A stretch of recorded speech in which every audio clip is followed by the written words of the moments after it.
이 시간 하나님 말씀 함께 나누겠습니다. 은혜 받으실 하나님 말씀은 빌립보서 3장 10절에서 14절까지의 말씀입니다.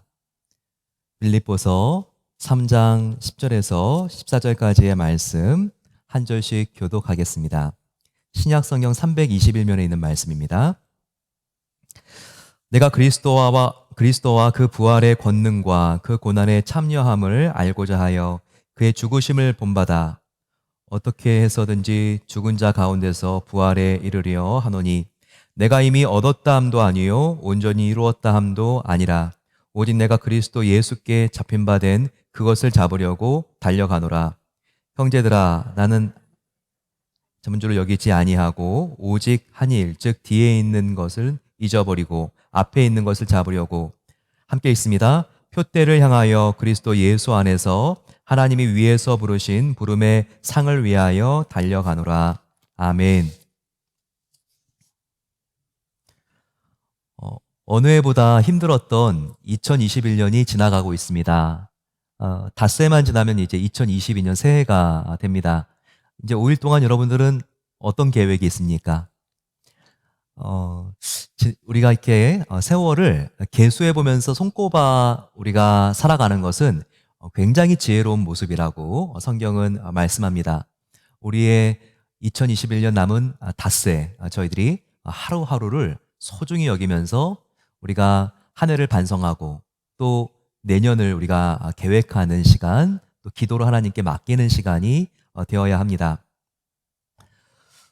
굉장히 내년은 불확실합니다. 어떻게 될지 정말 감이 오지 않죠. 하지만 확실한 하나님의 사랑과 능력이 있습니다. 그러면 그 하나님이 우리와 함께 계시기 때문에 된 것입니다. 우리를 책임지시고 보호해 주시는 여호와 하나님, 그분을 의지할 때 우리는 비로소 평안할 수 있습니다. 십자가에 죽으시고 사망 권세를 깨트리신 부활하신 승리하신 주님만 따라가면 우리도 승리할 수 있는 겁니다. 유대인들의 지혜 문학의 정수가 있습니다. 탈무드가 그런데요. 탈무드의 한 이야기는 인생의 나이대를 동물로 또 사회적인 지위로 설명한 우화가 있습니다. 그 이야기에는 한 살은 왕과 같다. 그리고 2살은 돼지다. 그리고 10살은 염소, 18살은 말. 결혼한 뒤의 시기는 당나귀, 중년은 개, 노년은 원숭이라고 비유하고 있습니다. 왜 이런 동물들과 그 나이대를 연결했을까? 한번 설명을 들어보면 그럴듯합니다. 한 살은 모든 사람의 시선에 집중을 받고요. 또 사람들이 얼어주고 예뻐해주는 마치 왕 같은 시기이지 않습니까? 2살은 뭔가 이렇게 더러운 게 있어도 더러운 줄도 모르고 흘린 음식 그 위에서 지저분하게 뒹굴면서 울부짖는 모습이 마치 돼지 같습니다. 10살은요, 마냥 뛰어놀면서 좋아하는 염소 같은 시기입니다. 18살은 힘이 넘치는 큰 말에 비유할 수가 있겠죠. 그리고 결혼한 뒤에 생계를 꾸리고 또 자녀를 키우느라고 너무나 멍에가 무거운 시기는 당나귀라고 볼 수가 있습니다. 중년은 가족을 위해서라면 구걸도 마다하지 않는 개 같은 시기라고 합니다. 제가 중년인데요. 좀 개 같은 시기라는 게 마음속으로 이렇게 좋지는 않습니다. 또 탈무드는 노년은 아무리 주목받으려고 해도 관심 받기가 조금은 어려워지는 그런 원숭이 같은 시기라고 비유를 합니다. 사실 이야기를 조금 듣고 있으면요, 슬퍼지는 것이 사실입니다.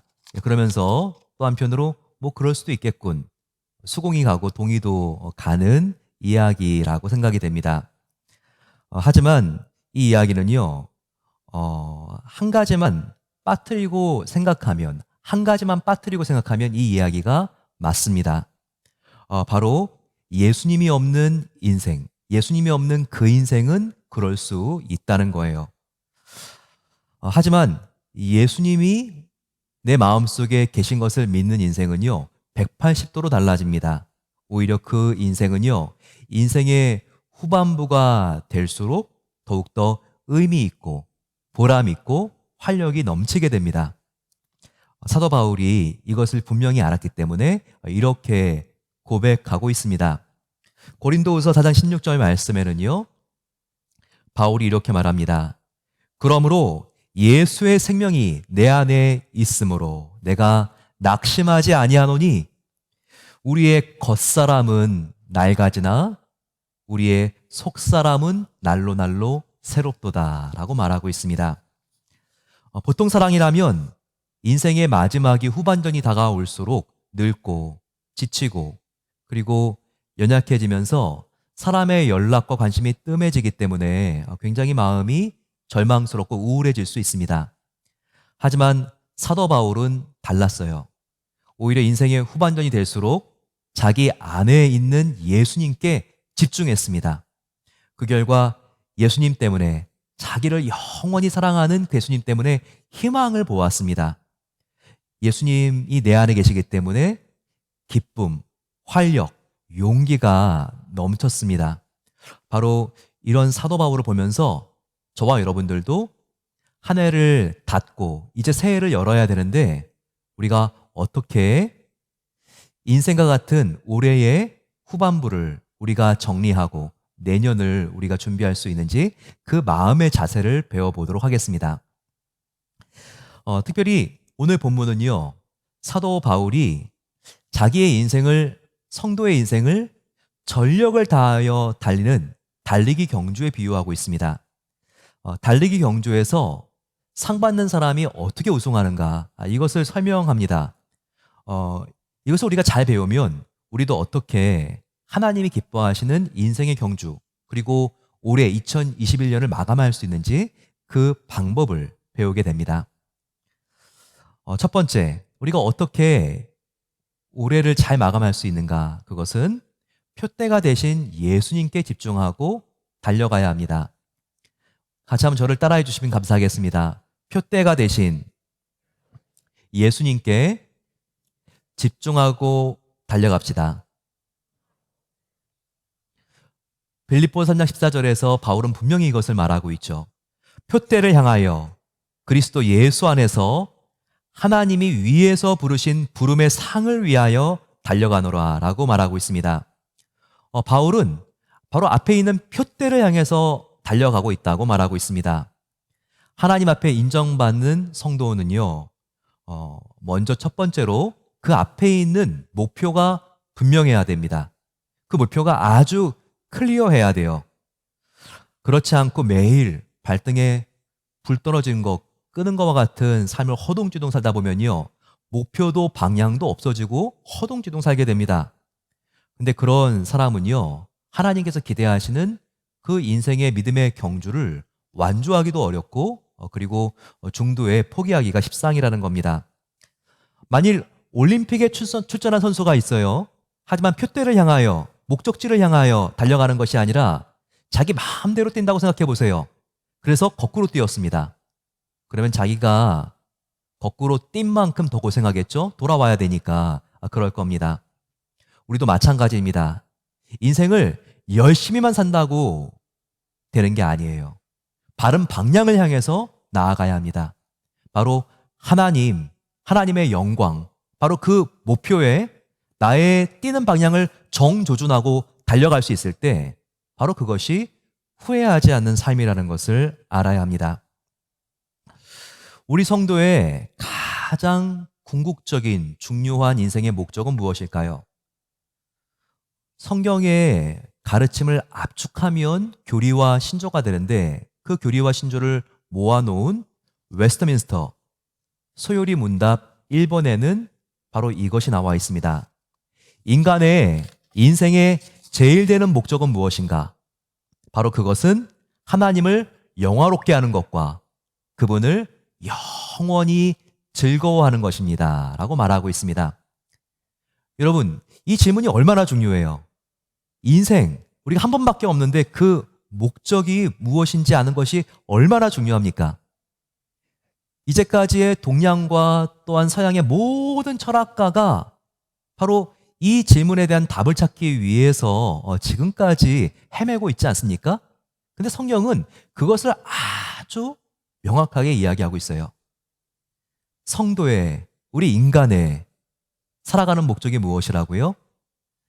나를 창조하시고 나 같은 죄인을 위해서, 이 비천한 자를 위해서 십자가에서 하나밖에 없는 생명 같은 아들 예수님을 죽이신 바로 그 사랑의 하나님을 우리가 영화롭게 해드리는 것과 영원토록 그분을 즐거워하는 것, 바로 이것이 우리 인생의 목적이라는 것입니다. 그럼 여러분, 우리가 이 목적에 대고 지난 한 해를 어떻게 살았는지 우리가 한번 평가해보고 반성해보는 이 5일을 보내야 하는 것입니다. 연말의 이 5일은 내가 정말 온갖 힘을 다해서 입에서 단내가 날 때까지 뛰어온 나의 반향이 예수님께서 기대하신 바로 그 목표와 같았는가? 정말 내가 뛰어온 이 방향이 하나님을 영화롭게 하는 것과 정말 그분을 내가 즐거워하는 것과 부합했는가를 우리가 반성해 봐야 되는 거예요. 만약에 우리가 그 질문에 대해서 올해 내가 좀 예스라고 대답하기에 자신감이 없네. 그렇다면요, 우리가 아무리 애를 썼어도 죄송하지만 헛수고한 것입니다.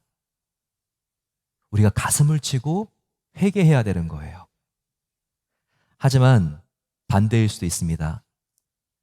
올해 큰 성과를 올리지 못했어요. 오히려 실적도 없고 나의 성장과 그리고 성적과 매상이 반토막 났습니다.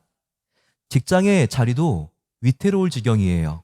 하지만 그럼에도 내가 어떤 해보다 하나님을 더욱 의지했고 하나님의 영광을 위하여 달려갔다면 그것은 바른 방향을 향하여 달려간 것입니다.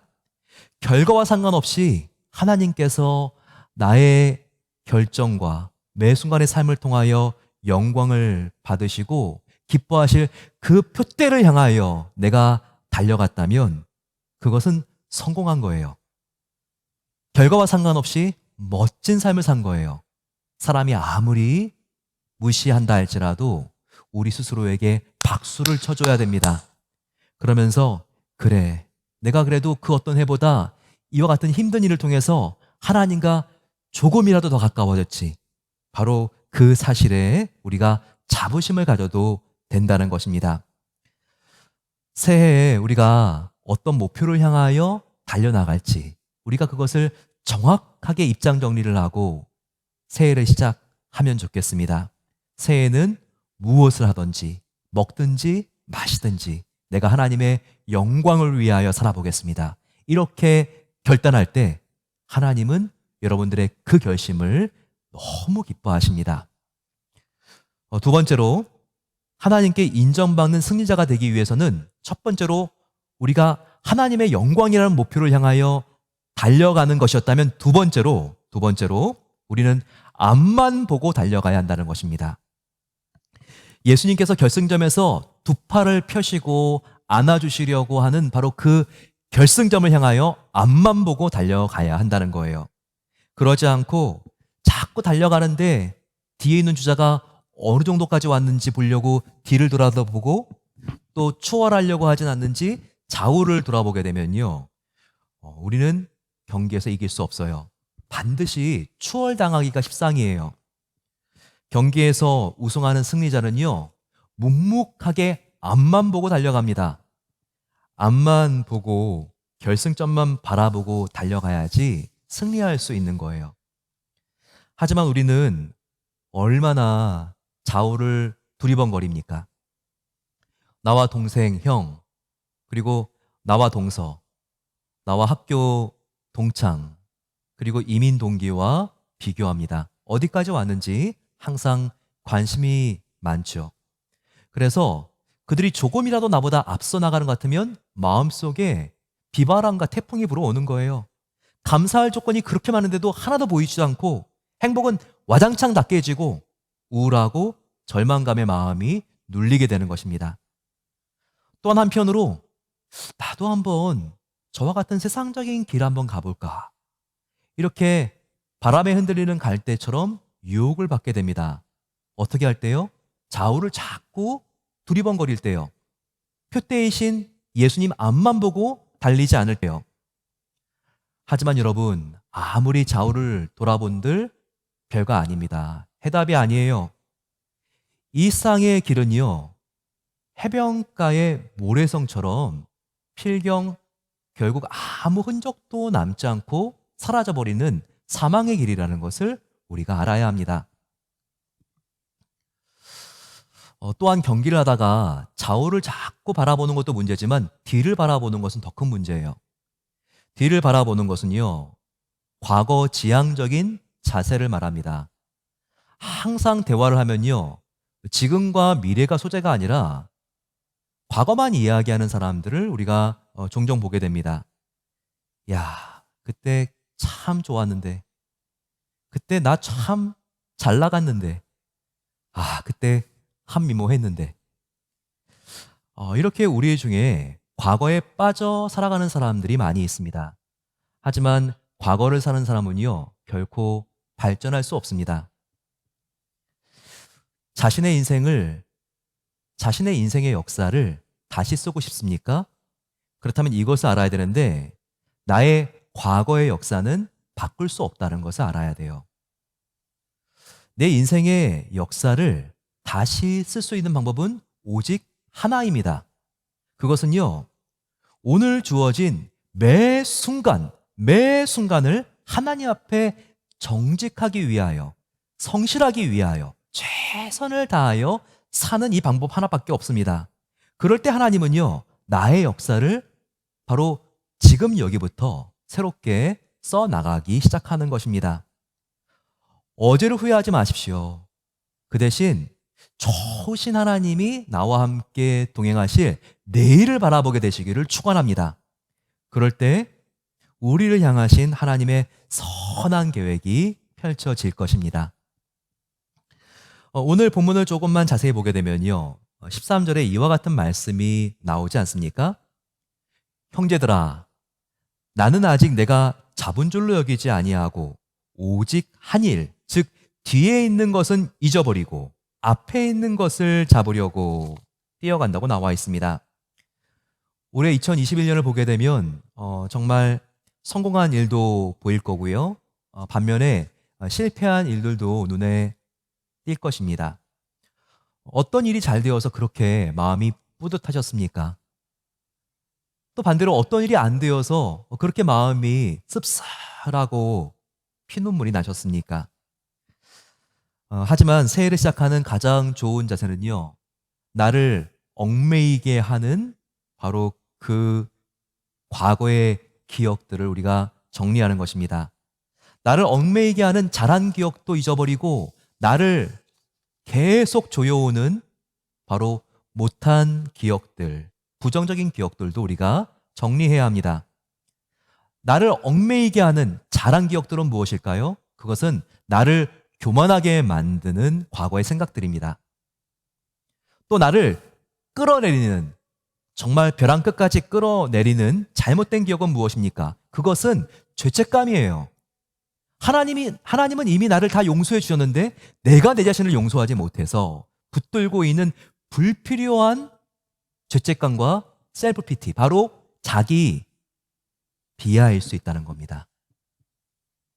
새해를 시작하기 전에 저와 여러분들은요, 과거의 교만한 생각들도 정리해야 되고, 그리고 과거에 나를 계속 지금도 좌절하게 만드는 생각들도 정리해야 한다는 거예요. 한번 이 새해를 시작하기 전에 망각의 상자가 있다고 한번 상상해 보시겠습니까? 나를 교만하게 만드는 성공한 기억도요, 또 나를 좌절하게 만드는 실패한 기억도 모두 다 이 망각의 상자 안에 넣어버리시기 바랍니다.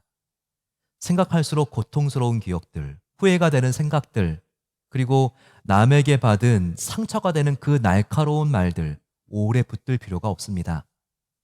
모든 부정적인 기억과 상처를 망각의 상자 안에 그냥 넣어버리고 닫아버리고 잠가버리십시오. 자물쇠로 잠가버리세요. 더 이상 생각하지 말고 집착하지 마세요. 그리고 당분간 열지 않기로 결단하십시오. 그런 뒤에 오랜 세월이 지난 다음 열어본다면 하나님께서는 그 어려운 문제를 하나님만 푸실 수 있는 방법으로 얼마나 기가 막히게 해결하셨는지를 보게 될 것입니다. 그리고 그 아팠던 일이 그때는 너무나 힘들었지만 하나님과 더 가까워지게 만드는 나의 성숙의 마디마디였다는 것을 깨닫게 될 것입니다. 저희들이 한 해를 마감하는 이 시간, 비록 지금 현재로서는 정리가 되지 않고 이해가 되지 않는 상황이라 할지라도 전능하신 하나님의 손에 다 맡기시기 바랍니다. 그리고 새로운 마음, 기대하는 마음으로 신년을 활짝 열게 되시기를 축원합니다. 승마장에 가면요, 아주 힘차고 준수하게 생긴 명마들이 있죠. 경마입니다. 그런데 출발선에 있는 말들은요, 다 눈가리개 안대를 하고 있어요. 눈가리개를 한 말은 어디만 볼 수 있죠? 앞만 볼 수 있어요. 딱 이렇게 가리고 있기 때문에 좌우가 보이지 않습니다. 이 말은요, 굉장히 시력이 좋은 동물이에요. 그래서 청력도 굉장히 발달되어 있고 관중석에 있는 사람이 몸의 동작 하나로 움직이는 거라든지 소리를 지르는 것, 이거 하나도요, 이 경마는 그것을 보고 듣기 때문에 굉장히 달리다가 깜짝 놀라고 자지러지기가 쉽다는 거예요.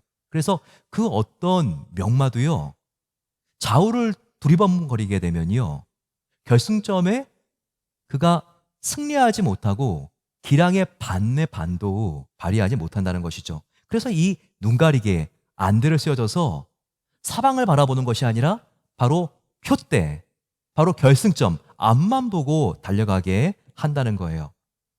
믿음의 경주도 꼭 이와 같습니다. 쓸데없는 비교의식에 사로잡힌 나머지 우리가 자꾸 옆에 있는 사람들을 우리가 기웃거릴 필요가 없어요. 내 동기는 벌써 승진했는데, 내 동기의 연봉은 벌써 여기까지 올라왔는데, 내 자녀와 다른 자녀도 우리는 비교할 필요가 없습니다. 고집사의 아들은 이번에 명문대학에 간다고 하는데, 채집사의 딸은 저렇게 좋은 사위를 만나서 결혼한다고 하는데, 나보다 늦게 교회에 다니기 시작한 저 오집사는 벌써 권사와 장로가 되었다고 하는데, 그런데 이렇게 남과 비교하는 것은 절대 우리의 신앙의 성숙에 바람직하지 않아요. 하나님의 영광을 위하여 앞만 향하여 달려가기도 바쁜데 우리의 에너지와 힘을 다 빼놓습니다. 뭐가요? 비교의식이요. 이렇게 비교하는 것도요, 습관이라는 거를 알아야 돼요. 비교하면 비교할수록 더 비교하게 됩니다. 그래서 계속 자기를 초라하게 만드는 거예요. 그래서 우리는요, 비교하는 마음이 들 때마다 바로 그 마음을 내버려둬서는 안 됩니다. 감사로 이 비교의식을 묶어버려야 됩니다. 비교의식이 들 때마다 계속 감사로 내 마음을 추스리고 묶어야 돼요. 그래, 그렇지. 내 안에 하나님께 주신 얼마나 가치 있는 보물이 있는데, 내 안에 있는 영생, 내가 하나님의 자녀라는 정체성, 나의 본향은 천국이라고 하는 소속의식, 이 세상을 창조하시고 나를 생명보다 더 사랑하신 하나님의 영이 내 속에 계시고, 이걸 생각할 때 우리는 좌우를 두리번거리는 비교의식에서 해방될 수 있는 거예요. 우리는요, 하나님 안에서 비교급 인생을 살아간 사람들이 아닙니다. 우리는 언제나 어떠한 처지에 있으나 하나님 안에서 최상급이라는 것을 믿게 되시기를 축원합니다. 따라서 저와 여러분들은요, 내년을 잘 우리가 준비하기 위해서 경마처럼 눈가리개를 해야 돼요. 좌우를 바라보지 말고 앞만 보고 달려가야 돼요. 모든 일에 하나님께 영광을 올려드리기 위한 그 표대만 바라보시고 앞만 바라보시고 전력 질주하게 되시기를 축원합니다. 우리가 달려갈 때 꼭 기억해야 될 게 있어요. 그것은 나의 힘으로 달려가는 게 아니라 하나님의 능력으로, 하나님의 힘으로 달려간다는 생각을 해야 합니다.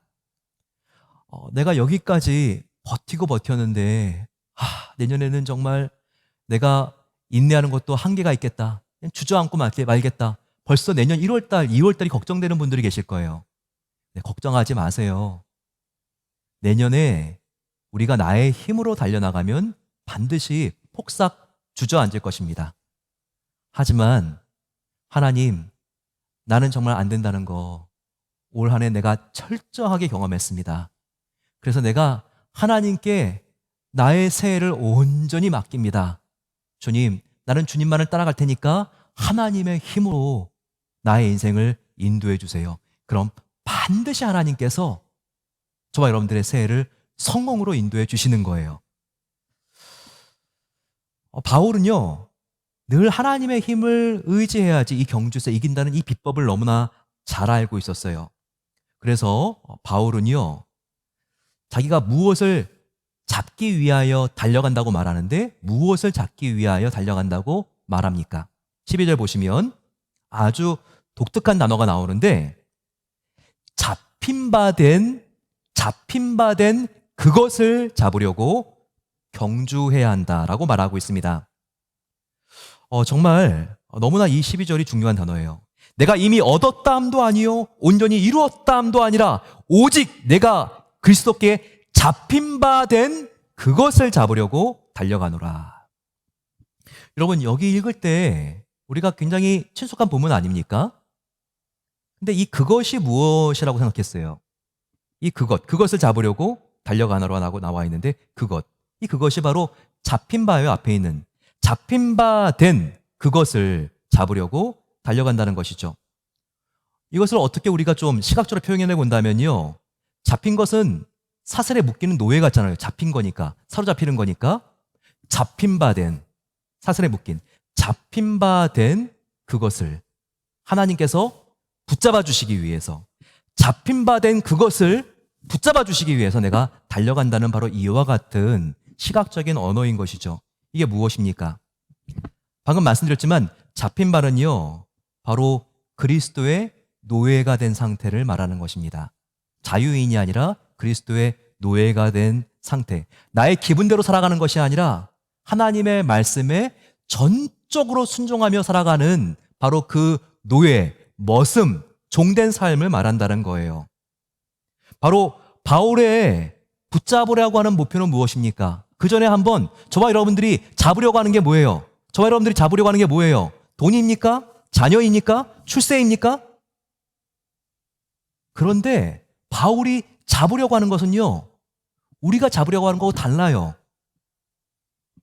바울이 잡으려고 하는 것은요, 그리스도의 온전한 노예가 된 바로 그 상태, 전적으로 하나님을 의지하지 않고는 살 수 없는 그 상태를 잡기 위해서 달려간다는 거예요. 우리가 이 바울의 깨달음을 오늘 우리가 깨달을 수 있어야 돼요. 저와 여러분들도 주님, 내가 새해에는 당신의 노예가 되기로 결심합니다.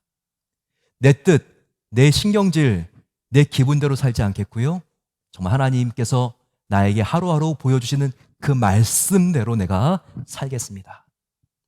이렇게 그리스도의 노예가 되기로 결단할 때 하나님은 나의 힘이 아니라 이제는 하나님의 힘으로 일할 수 있는 놀라운 삶으로 초대해 주십니다. 저와 여러분들, 이 경주를 승리하기 위해서 내 힘을 의지해서 백전백패하지 마시고 오직 하나님의 능력을 붙잡으심으로써 백전백승하게 되는 은혜가 함께 하시기를 축원합니다.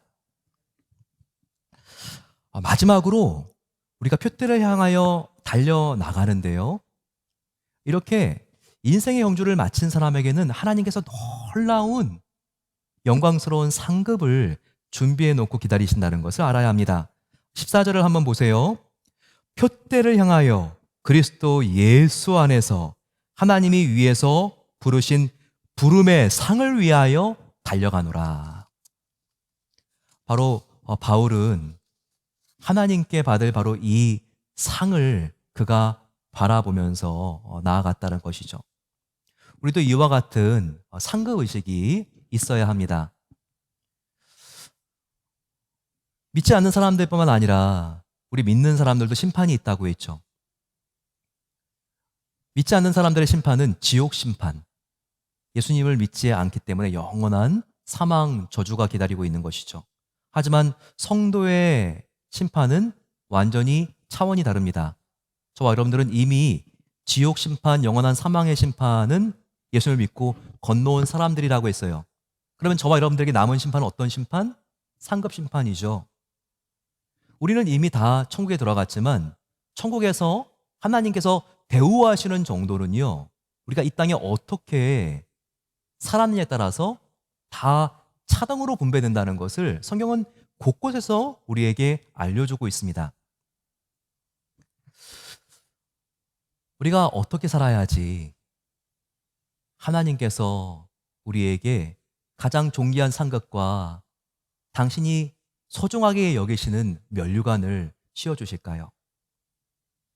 다른 것보다도요, 우리가 친밀하게 예수님과 동행해야 되는 것입니다. 그리고 내가 작은 이 땅의 예수가 되어서 예수님이 이 땅에 계셨으면 하고 싶어 하셨을 그 일을 해드리는 거예요. 그 일은 무엇입니까? 예수님의 손이 되어서 예수님이 이 땅 가운데 계셨으면 예수님께서 만져주시고 나누어 주셨을 바로 그 일을 이 손을 가지고 하는 것이겠죠. 또 나의 발이 예수님의 발이 되어서 예수님께서 이 땅에 계시면 그렇게 가시고 싶어 하셨을 가장 낮은 자들이 있는 곳으로 가서 그들의 친구가 되어주는 것. 바로 이렇게 살아간 사람을 예수님께서는 반드시 천국에서 상급으로 칭찬해 주시고 격려해 주실 것입니다. 여러분, 인생의 결승점에 예수님께서 저와 여러분들의 상급을 준비하고 계십니다. 상급이 없는 사람은 없어요. 천국에서 우리 모두에게는 상급이 있어요. 하지만 우리가 이 땅의 상급에 혈안이 되어서 이 땅의 인정에 굶주려서 우리가 천국에서 예수님께 받을 수 있는 그 인정을 우리가 소홀하게 생각한다면 그 인생은요, 천국에서 정말 후회하게 될 인생이 될 것입니다. 아무리 이 세상에서 사람들이 박수를 쳐주고 높은 사회적인 지위에 올라갔다 할지라도 천국에서 하나님이 나는 너를 잘 모르는데 그러면 마음이 얼마나 철렁하겠어요. 하지만 이 땅을 살아가는 동안 나는 오른손이라는 것을 항상 왼손이 모르겠기 때문에 이 세상 사람들은 나를 몰라요. 그런데 천국에 가자마자 예수님께서 뛰어나오시면서 사랑하는 나의 아들아 딸아 인정해 주시고 안아주신다면 그것이 얼마나 값진 삶이겠습니까? 이 세상에서 칭찬받는 저와 여러분들이 아니라 천국에서 하나님께 인정받고 칭찬받는 저와 여러분 되시기를 축원합니다. 이 땅에서 우리가 수고한, 그래서 땀과 피냄새에 얼룩진 이 땅에서의 영적인 전투를 끝내고 주님께 기다리고 계시는 본향에 입성하게 되었을 때 예수님께서 정말 그 땀냄새 나는 전투복을 벗겨주시고 그동안 준비하신 고귀한 하얀 세마포 옷을 입혀주시며 사랑하는 나의 아들아 딸아 너가 정말 이 땅을 살아가는 동안 나를 위하여 최선의 경주를 해주니 고맙다. 이렇게 눈물 흘리시며 안아주시는 성공하는 인생 되시기를 축원합니다.